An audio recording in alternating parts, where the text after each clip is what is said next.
بسم الله الرحمن الرحيم الحمد لله نحمده ونستعينه ونستغفره ونعوذ بالله من شرور أنفسنا والسيئات أعمالنا من يهده الله فلا مضل له ومن يضلل فلا هادي له وأشهد أن لا إله إلا الله وحده لا شريك له وأشهد أن محمدا عبده ورسوله أما بعد السلام عليكم ورحمة الله وبركاته safiyar lahadi wadda ita ce safiyar litinin 8 ga watan Dhulqa'ada hijiran manzon Allah sallallahu alaihi wa ala alihi wasallama shekara 1441 wanda ya daidai da ranar 29 ga watan June shekarar miladiya ta 2020 wannan shine darasi na biyar cikin jeren giyar darussa masu taken ladubban ilimi karkashin littafin Tadhkiratus Sami' wal Mutakallim fi adabil alim wal muta'allim na al-Imam al-Qadi Badruddin Muhammad bin Ibrahim bin Sa'adillah ibn Jama'a al-Kinani Allah ubangiji ya gafarta masa wannan malami ya rusu ne a shekara ta 733 bayan hijirar manzon Allah sallallahu alaihi wa ala alihi wa sallam a darasin da ya gabata mun fara bayyana abubuwan da malam ya kawo karkashin faslin da ya kira da suna الباب الأول في فضل العلم والعلماء وفضل تعليمه وتعلمه to kafin mu ce ina so na yi mana ta'aliki guda biyu akan karatun da muka yi a baya din na farko game da ya kawo aya da take nuna zuwa ga falalar malanta da malamai da ilimi farin Allah fasalu ahlal dhikri in kuntum la ta'lamun wanda wannan aya tana nuni zuwa ga falalar ilimi din to a wurin sai nake ambatan cewa siyakin waɗannan ayoyi yana nuni zuwa ga cewa ana magana ne da malamai masana at-taura malaman ahlul kitabi wanda suke da al-kutubul madiya domin Allah cewa yi wa ma arsalna min qablika illa rijalan nuhi ilaihim fasalu ala dhikri in kuntum la ta'lamun ku tambayi mazowa littafi idan ba ku sani ba ku tambayi ma'abota kaga Allah ya ce ma arsalna min qablika illa rijalan ba mu saukar da wani a gabaninka ba sai dai mazaje babu wanda muka aiko a gabaninka in banda mazaje ire-irenka wato tabbatar da cewa annabi Muhammad sallallahu alaihi wasallama manzon Allah ne kuma an yi manzanni gabanin shi wa ma arsalna qablaka anurji illa rijalan nuhi ilaihim fas'alu ahla dhikri in kuntum la ta'lamun nan kuma ma arsalna min qablika illa rijalan nuhi ilaihim fas'alu ahla dhikri in kuntum la ta'lamun ibn kathir da ya tabbatar da wannan tafsirin da yake cewa wannan aya ta zo ne dan bayani akan cewa Allah subhanahu wataala ya aiko manzanni kafin annabi Muhammad sallallahu alaihi wasallam kuma shi da haka shine a tambayi masana da tattafan at-taura da injila da makamantansu idan ku mutanen maka kun karyata tunda ba a taba yi ku muku da manzo ba to ku tambaye waɗancan kuma ai dama kuna tambaye su akan abubuwa waɗanda ba ku sani ba wa ma arsalna min qablika illa rijalan nuhi ilayhi don haka azzikir anan shine abinda ake so a koma zuwa gare shi na da tattafan da suka gabata wato ilimi kenan a kowane zamani yana da muhimmanci kuma masu ilimi su ne suke tantance abu duk in yazo sabo ne ko an saba da shi to can kuma da ya kawo waccan magana da yayi sharhi akan cewa mala'iku suna yi wa mutane malamai cikin mutane addu'a akwai shi al'allama Muhammad ibn Salih al-Usaini hafizahullahu wa ra'a a cikin ta'alikin da ya wannan littafi wanda shi ne hakikin ma ya ba da labari a cikin bugun da aka littafin daga baya wato shi Muhammad Mahdi al-Ajmi ya ba da labari ya ce duka wannan ta'alikat din da malamin yayi a cikin durus din shi ya biya kwakwafe su kuma ya gyara su ya zuba su a cikin hamish sai ya kai wa malamin kuma ya gani ya sa albarka to daga ciki zaka ga yana kawo ta'aliki in ya gama sai ya saka sadun wato magana al-Usaini ce to ga a wannan bugun yayi irin wannan haka daga shafi na 35 inda yake cewa qauluhu wa innahu la yunafasu kuma ana yin jayayya ana munafasa wato tsakankanin halittu wajen yima bayin Allah masu ilimi addu'a yace hadhihi al-munafasatu laysat ala ma atlaqa al-musannif rahimahullah wannan munafasa ba ta kasancewa kamar yadda shi malamin ya sake ta, fa innal munafasata inma takunu fi shay'in a'azza min ghairihi. ana yin munafasa ne akan abin da ana yin wato gogoriyo ne akan abin da yafi sauran daraja. walaysa du'a'ur rajuli salih kadhalika, addu'an wani bawa na kirki da zai maka ba abin gogoriyo bane da za a ce kowa ya zo yana gogoriyan ne mu haka. bal azzu minhu du'a'ur rajuli nafsi, abin da ya faka shine mutun ya kanshi addu'a. galibi zaka ga musamman ɗan uwanmu ɗalibai malamai da kuma iyayenmu mata suna yawan roƙon cewa a musu addu'a ai musu addu'a. mutane sun maida wannan ya zama wata dandana, kowa zai ce don Allah malam ai mana addu'a, akramakallahu muna baran addu'a. to abu ne mai kyau, amma ya kamata mutane kullum mu gane cewa mu yi addu'an nan da kanmu shine akan gaba, domin ibada ce da Allah yake bautar da mu da ita. fa inna du'a ar-rajuli li nafsihi akmalu min iltimasi du'a'i min rajulin salihin. ka dinga yi wa kanka addu'a, ki dinga yi wa kanki addu'a yake yar uwa, to yafi fiye da ka dinga neman addu'an wani mutum mai nagarta. ولهذا كان أكابر أصحاب النبي صلى الله عليه وسلم كأبي بكر وعمر وعثمان وعلي رضي الله عنهم لا يسألون النبي صلى الله عليه وعلى آله وسلم الدعاء لهم. dan haka zaka ga cewa manyan sahabban manzon Allah sallallahu alaihi wasallam su Abu Bakr da su Umar da su Uthman da su Ali radiyallahu anhum ajma'in ba su kasance suna roƙon manzon Allah sallallahu alaihi wasallam ya musu addu'a ba, kama zakara zalika Abu al-Abbas ibn Taymiyyah, kamar da Ibn Taymiyyah ya ambata Allah ya kara mishi rahama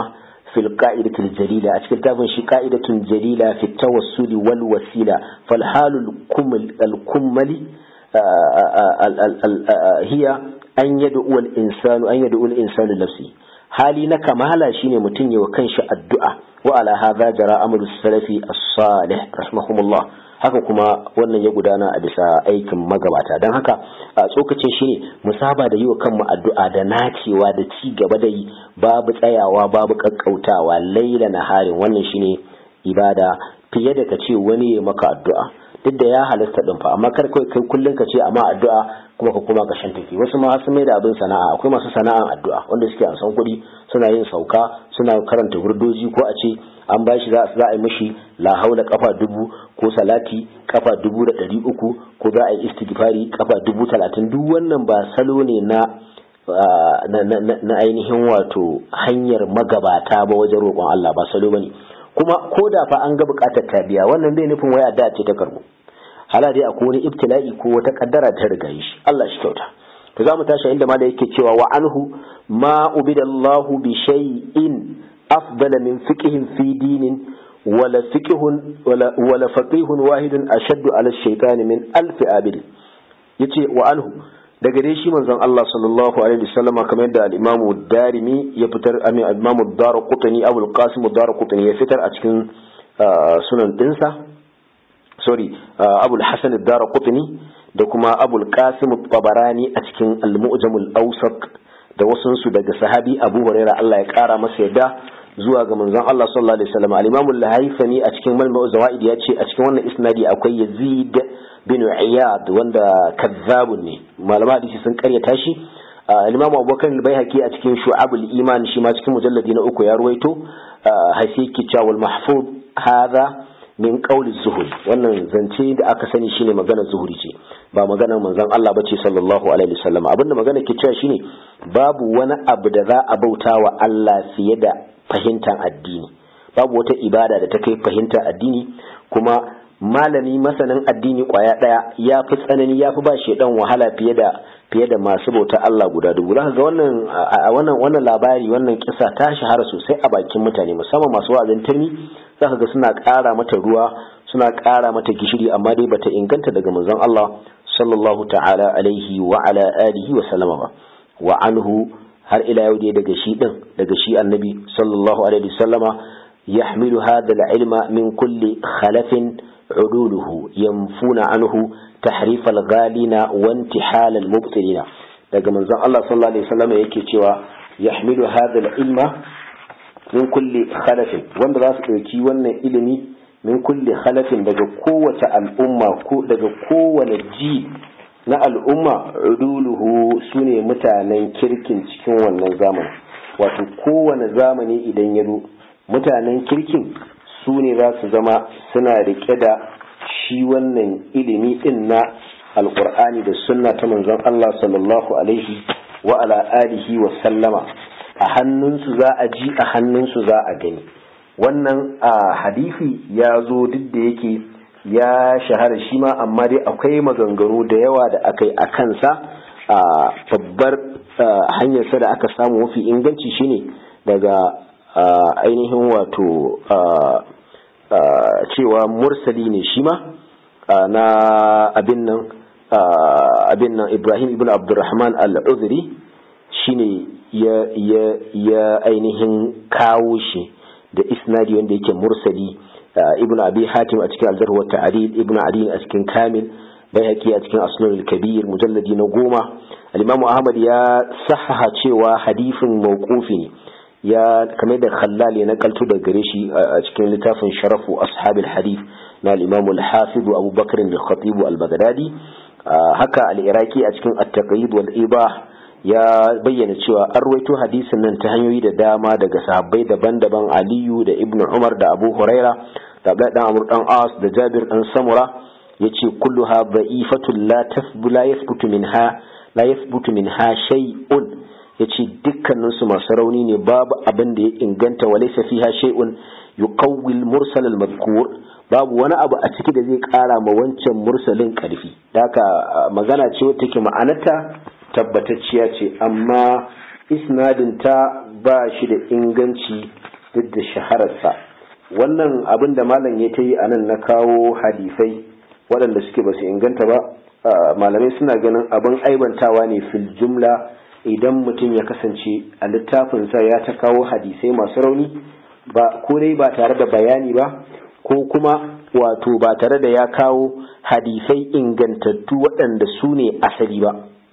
To alhamdulillah ya kawo hadisai ingantattu wanda su ne asali, su ne madogara. Waɗannan masu raunin suna shigewa ƙarƙashin waɗancan ne. To khalaf anan abinda ake nufi da khalaf shine generation, al'umma, uduluhu a'dalun nas, mutane mafiya kirki a kowace al'umma su ne malaman al'umma. Sannan ya bayyana ayyuka guda uku da malamai suke. Na farko shine yanfuna anhu tahrifal ghalina, za su dinga karkade ma wannan ilimi tahrif, karkacewa, wuce iyaka na alghalin, na waɗanda suke wato masu wuce makaɗi da rawa, masu tsanani kenan. Wantihalal mubtilin, da kuma barna na ainihin ahlul batil, da kuma shine na biyu kenan. Sannan ta'wilul jahilin, da kuma fassarar jahilai. Abubuwa guda uku: tsaida hannun wanda suke wuce iyaka, gyara waɗanda suke kawo barna, da ilmantar da jahilai. Wannan duka shine aikin ainihin wato malamai. Allah ya saka musu alkhairi. wa fi hadithin a wani hadisi kuma yashfa'u yawmal qiyamati thalathatun, ranar alkiyama mutum uku ne za su yi ceto: al-anbiya'u, thumma al-ulama'u, thumma ash-shuhada'u. Annabawa su ne akan gaba wajen ceto, sannan sai malamai, sannan kuma sai shahidai. Wannan shi ma al-Imam Ibn Majah ya fitar da shi a cikin littafin sa As-Sunan, da Ibn Adi al-Jurjani a cikin Al-Kamil, da Al-Uqayli a cikin Ad-Du'afa al-Kabir a cikin mujalladin sa na uku kenan. Sai dai a cikin isnadin sa akwai wani mutum mai suna Ambasa ibn Abdurrahman, wanda malamai suka ce maturuki ne, wani jikan gidan Sa'id ibn al-As, sabon manzo Allah sallallahu alaihi wasallam. Wannan Ambasa yana da hadisi a cikin Sunan Tirmidhi da Ibn Majah, amma Abu Hatim ya ce kana yabul hadith. Da haka Sheikh Al-Albani a cikin Al-Da'ifa lamba hadisi na 1978 shi ma ya tabbatar da cewa wannan hadisi ne wanda yake mai rauni kwarai da gaske, ko kuma ma maudu'i ne. Amma ceton da malamai za su yi ya shiga cikin jumlar ceto da muminai za su yi. Muminai mabambanta za su yi ceto ranar alkiyama. Allah zai ba su falalar su ceto wanda Allah ya so ya bashi. Akwai mala'iku za su yi, annabawa za su yi, ya'ya za su yi ma iyayensu, malamai za su yi, muminai, shahidai, Qur'ani zai yi, Bakara za ta yi, suna nan da yawa, azumi da sauransu. To duk waɗannan suna cikin jumlar abinda Allah zai sa su samu ceton sauran bayi insha Allah. Warwiya kuma an rawaito cewa al-ulama yawmal qiyamati ala manabira min nurin, malamai a ranar alkiyama suna kan wasu manabira, wasu mumbarori min nurin, dandamali wanda yake an gina shi daga haske. Wannan ma hadisi ne na ƙarya. A cikin isnadin sa akwai wani mutum mai suna Isma'il ibn Yahya ibn Ubaidillah al-Kufi wanda shi ma yana da hadisi a cikin Tirmidhi al-Imam Ibn Hibban da yabi magana akan sa yake cewa la tahillu riwayatu anhu baya halasta ai riwaya daga gare shi zaka shi ma wannan matacce ba shi da asali Ibn al-Jawzi a cikin al-Mawdu'at al-Kubra ya kawo shi haka al-Imam az-Zahabi a cikin talkhisin da ya mata da kuma littafin sa mai suna Talkhisul Wahiyat na al-Ilal al-Wahiya kenan ونقل القاضي حسين بن محمد رحمه الله في أول تعليقته الإمام القاضي أبو علي حسين بن محمد بن أحمد المروزي wanda ya rasu shekara ta 462 a cikin littafin wanda ya ta'aliki abin nan yana da wani tafi wanda ya ta'aliki akai kamar yadda Nawawi yake faɗa yake cewa a cikin ta'alikin nan akwai fa'idoji masu yawa kamar yadda yake cikin littafin wato tahzibul asma'i wal lughat na al-imam an-Nawawi din to wannan malami a cikin ta'liqin nan nasa yake cewa annahu yadda abin yake ruwiya anin nabi sallallahu alaihi wasallam annahu qala an ruwaito daga manzo Allah sallallahu alaihi wasallam yana cewa man ahabba al-ulama'a lam tuktab alaihi khati'atun ayyam hayatihi duk wanda yake kaunar malamai ranar alkiyama ranar duniya ba za a taba rubuta mishi zunubin wani laifi na shi ba wannan hadisi ne daga ji duk wanda ya sa abin da ake kira da suna hadisi da ya ji wannan zai ji ɗanɗanon rauni a tare da shi ta haka Imam Zahabi a cikin Talkhisul Wahiyat yake cewa hadisi ne na ƙarya kuma ana zargin wani mutum mai suna Abdurrahman ibn Muhammad al-Balkhi wani malami mai kera hadisan ƙarya shi ake zargi da kera wannan hadisan Allah shi kyauta duba littafin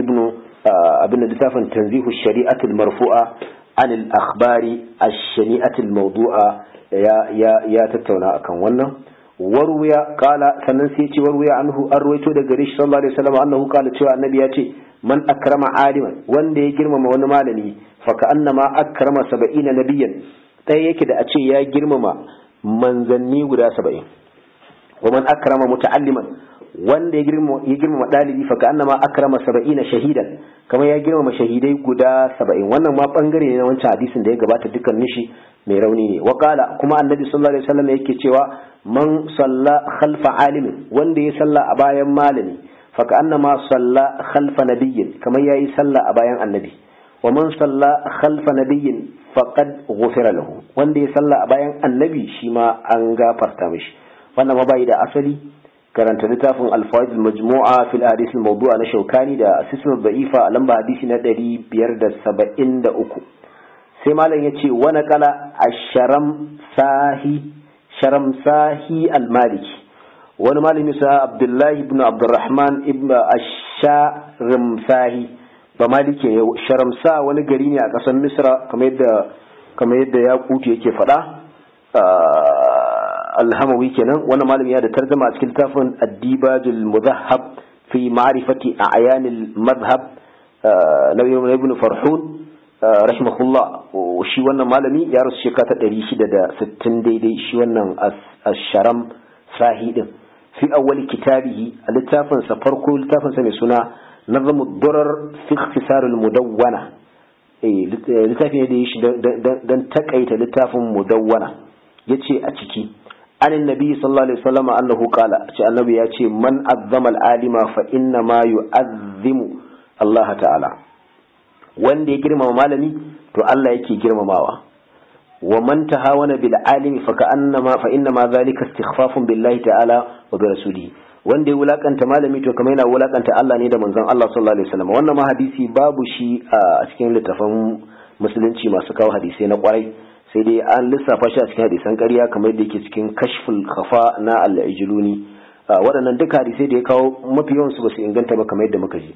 kamar yadda na faɗa a wancan darasi ɗalibai yan uwana a koma littafin miftahu darus sa'ada mujalladi na farko ibnu qayyim al-jawziya yayi maganganu gamsassu game da falala ta ilimi ya fitar da su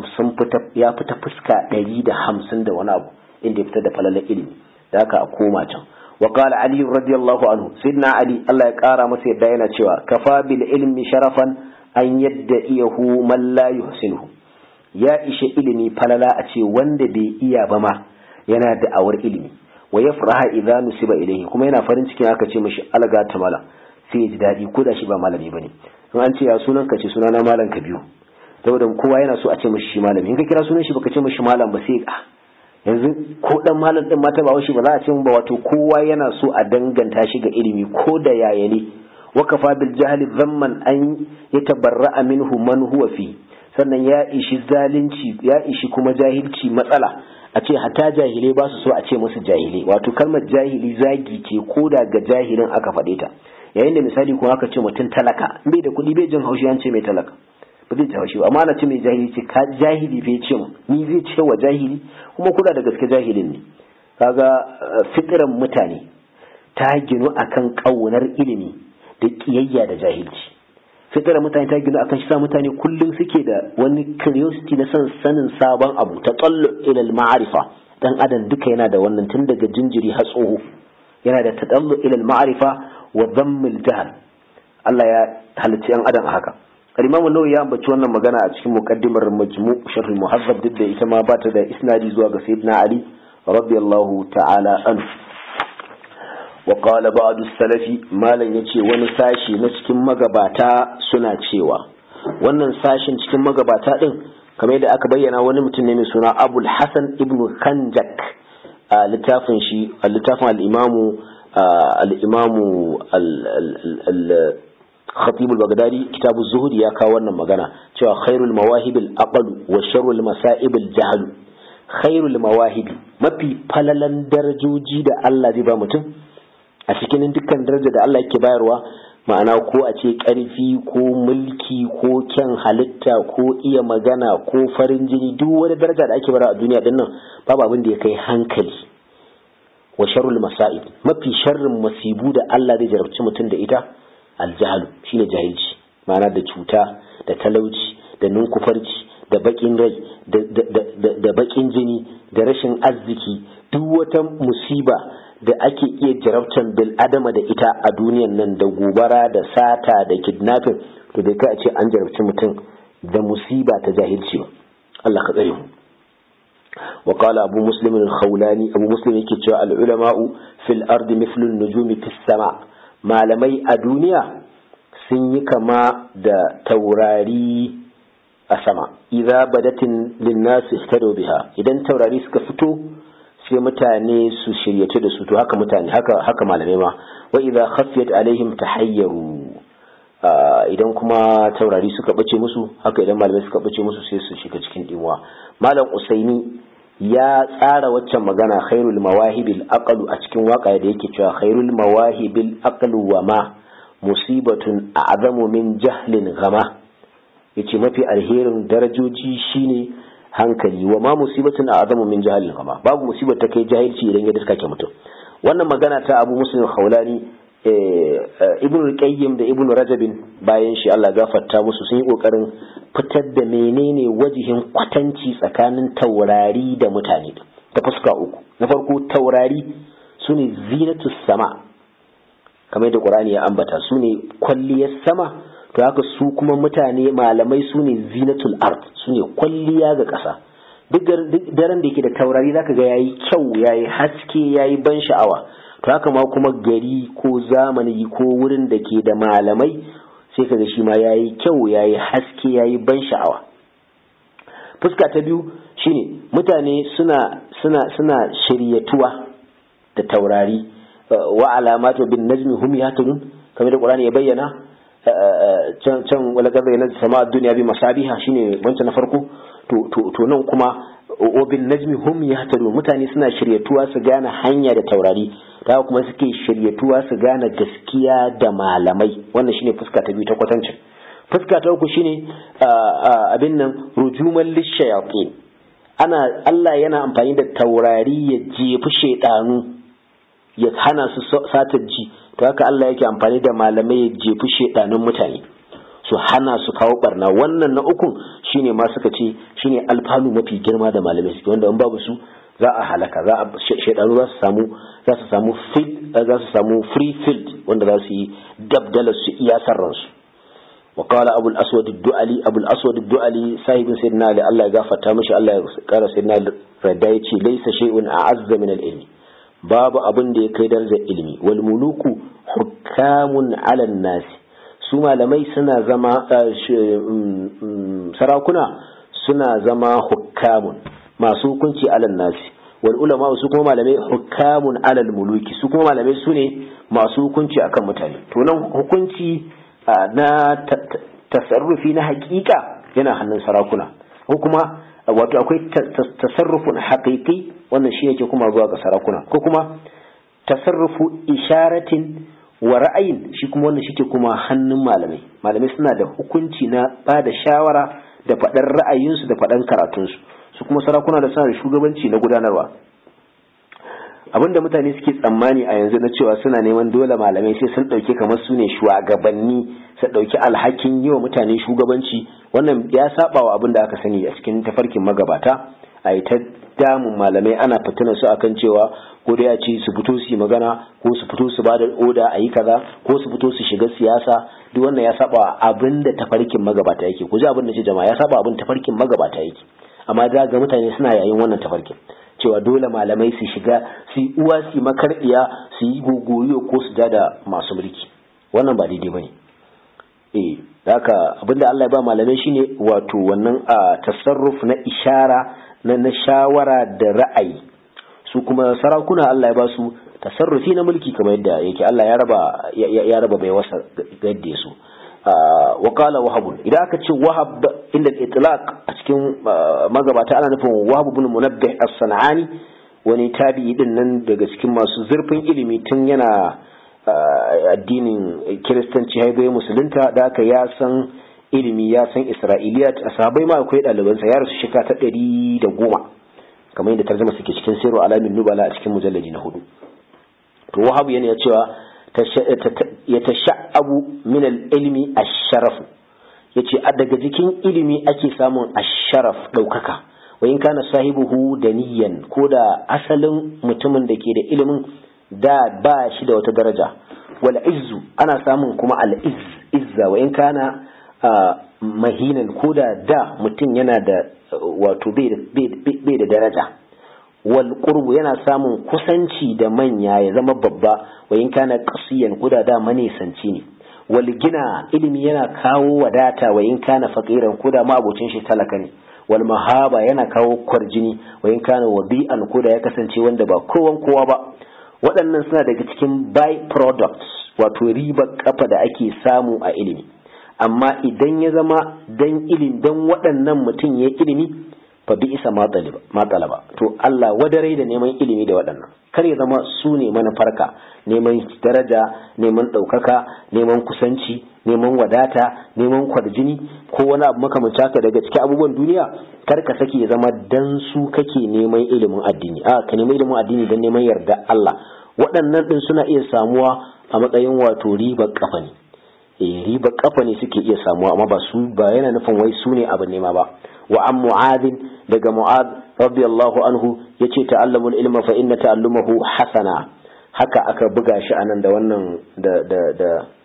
da wannan hasana, amma khashiya ne. Khashiya, ta'allamul ilma, ku nemi ilimi, ayi tasfifi ne. Fa inna ta'allumahu, domin koyansa khashiya, tsoron Allah ne. Wa talabuhu, neman sa ibada, bauta Allah ne. Wa muzakaratuhu, muzakarar ilimi, maimaita shi wato revision, tasbihun, nafila ne. Wal bahthu anhu jihadun, bincike game da ilimi jihadi ne. Wa badluhu qurba, ya da ilimi neman kusanci ne ga Allah. Wa ta'limuhu man la ya'lamuhu sadaqa, koya wanda bai sani ba sadaka ce. Wannan yana cikin littafin Hidayatul Awliya ta Abu Nu'aym a cikin mujalladi na 1. Haka na Ibn Abdul Barri an-Namari ya ruwaito wannan magana a cikin littafin shi Jami'u Bayan al-Ilmi wa Fadli, sai dai isnadin baya inganta zuwa ga shi wannan sahabi Mu'adh dan Jabal radiyallahu anhu. Wa qala al-Fudayl ibn Iyad, Fudayl ibn Iyad babban malami din nan mai bauta Allah da iya wa'azi yake cewa alimun muallimun yud'a kabiran fi malakutis sama, malami wanda yake mai karantarwa yana da girma, ana zuguguta girman shi fi malakutis sama'i, a duniyar sama, a wurin a can sama ana girmama darajar malami wanda yake mai karantar da ainihin wato ilimi din. To za mu saurara anan sai Allah ya hada mu a darasi na gaba, sai mu tashi inda yake cewa qala Sufyan ibn Uyayna subhanakallahumma wa bihamdika ashhadu an la ilaha illa anta astaghfiruka wa atubu ilaik. Wassalamu alaikum wa rahmatullah.